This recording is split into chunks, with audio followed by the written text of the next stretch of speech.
Hello friends, welcome to my channel. இன்றைக்கி நம்ம சேனலில் ஒரு நார்த் இந்தியன் ஸ்பெஷல் டெசர்ட் தான் பார்க்க போகிறோம், ரப்டி. இதை பண்ணுறது ரொம்பவே ஈஸி, ஆனால் டேஸ்ட் ரொம்ப சூப்பராக இருக்கும். இதை நீங்கள் மால்புவா, குலாப் ஜாமுன் கூடலாம் வச்சு சாப்பிடும்போது ரொம்ப சூப்பராக இருக்கும். இப்போது இந்த ரெசிப்பியை எப்படி பண்ணுறதுன்னு பார்க்கலாம்.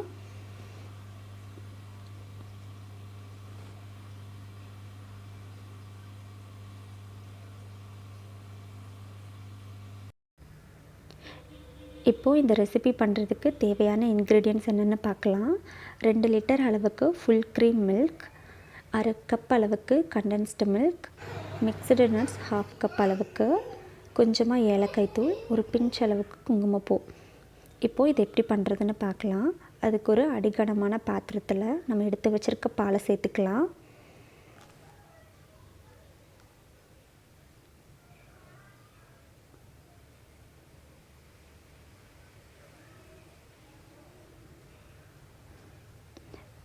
பாலை நம்ம வழக்கம் போல் நல்லா பொங்கி வர்ற வரைக்கும் காய்ச்சிக்கலாம். ஒவ்வொரு தடவை பால் பொங்கும் போதும் இந்த மாதிரி ஆடப்படியும் அதை நம்ம ஓரங்களில் எடுத்து விட்டுக்கலாம். இதே ப்ராசஸை பாலோட குவான்டிட்டி 1/2 ஆகிற வரைக்கும் நம்ம பண்ணிகிட்டே இருக்கணும்.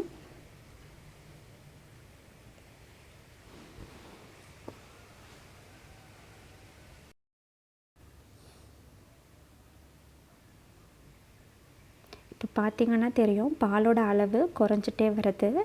இந்த மாதிரி ஓரங்களில் இருக்க ஆடைகளை நம்ம எடுத்து விட்டுட்டே இருக்கணும். இதை நம்ம கைவிடாமல் பண்ணிகிட்டே இருக்கணும்.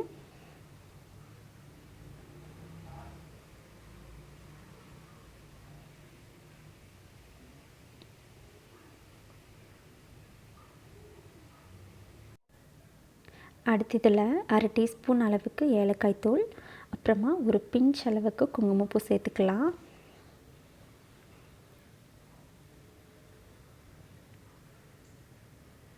குங்குமப்பூ சேர்த்தோம் அப்படின்னா பால் நல்ல ஒரு எல்லோயிஷான கலருக்கு வரும். இப்போ பார்த்திங்கன்னா தெரியும், பால் நல்லா திக்காக இருக்குது. இதில் நம்ம கார்ன்ஃப்ளவர் மாதிரி எதுவுமே சேர்க்கலை. இதுதான் இந்த டிஷ்க்கு நல்ல ஒரு டேஸ்ட் கொடுக்கும்.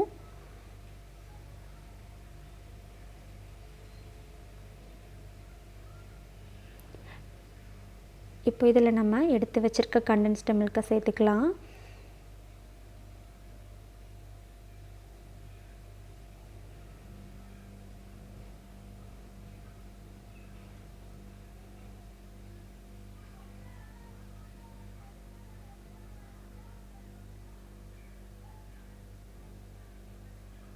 இப்போ நம்மளோட ரபடி நல்லா சூப்பராக ரெடி ஆகிடுச்சு.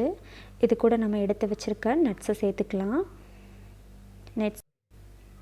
நட்ஸை சேர்த்த அப்புறமா இந்த மாதிரி கார்னர்ஸில் படிஞ்சிருக்க ஆடைங்களெல்லாம் எடுத்து விட்டுக்கலாம். இப்போ நம்மளோட சூப்பரான rich and creamy rabri ready ஆகிடுச்சு. இதை ஒரு சர்விங் பவுலுக்கு மாற்றிக்கலாம்.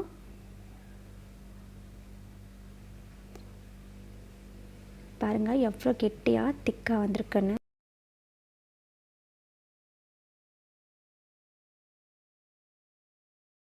இதை நீங்கள் கோல்டாகவோ இல்லை சூடாகவோ கூட சாப்பிடலாம். இந்த ரெசிப்பியை கண்டிப்பாக நீங்கள் எல்லோரும் ட்ரை பண்ணி பாருங்கள். இந்த ரெசிபி உங்களுக்கு பிடிச்சிருந்தால் லைக் பண்ணுங்கள். மறக்காமல் உங்களோட சஜஷன்ஸை கீழே இருக்க கமெண்ட் செக்ஷனில் சொல்லுங்கள். சப்ஸ்கிரைப் பண்ணிவிட்டு பக்கத்தில் இருக்க பெல் ஐக்கானை கிளிக் பண்ணுங்கள். அண்ட் உங்கள் ஃப்ரெண்ட்ஸ் அண்ட் ஃபேமிலிஸோடு ஷேர் பண்ணுங்கள். தேங்க்யூ ஸோ மச் ஃபார் வாட்சிங்.